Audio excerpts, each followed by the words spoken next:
salaamaaleykum xibaar yi ci Sénégal li ci gën a fës bokk na ci démb maître Sidiki Kaba tontu bi mu tontu Juan Branco moom mi nga xamante ni kenn la ci avocat Ousmane Sonko wax que ni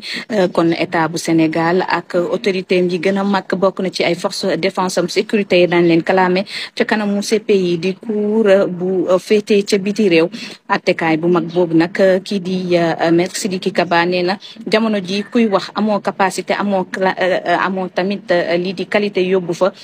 kalaamep état bu Sénégal mu jàppee que ni waxi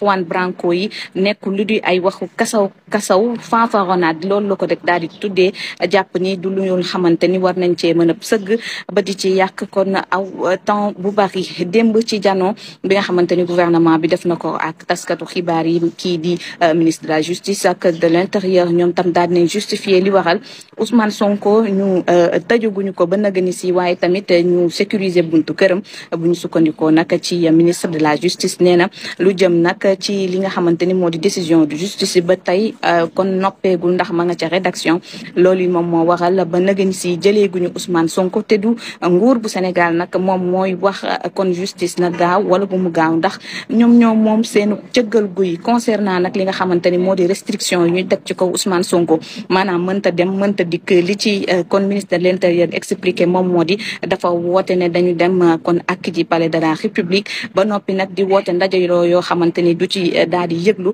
loolee waral nag ñu ne ngir sécurité publique ñu tëj ko ca buntu këram dañu koy def te nee nañ saa bu ñu jugé nécessaire nag ñu dindi ko rek la ko état bu Sénégal di dindi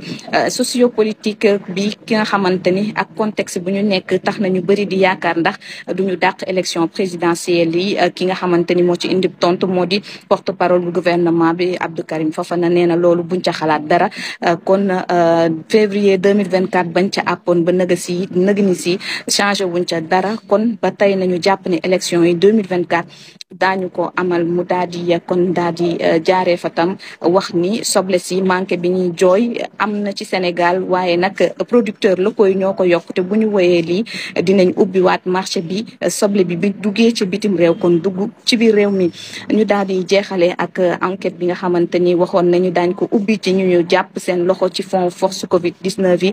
parquet nag mun na cee kon woon a sëgg ci beneen anam mu di traduire ñi nga xamante ni moo di mise en cause yi devant chambre des disciplines moom nag jamono ji lam ca ubbi moom moo di ay audition maanaam déglu yu gën a xóot ci képp koo xamante ni wax nañu taqee nga ci mbokk yi li bokk na ci li gën a fës tey ci xibaar yi fii ci Sénégal jàngeen jëf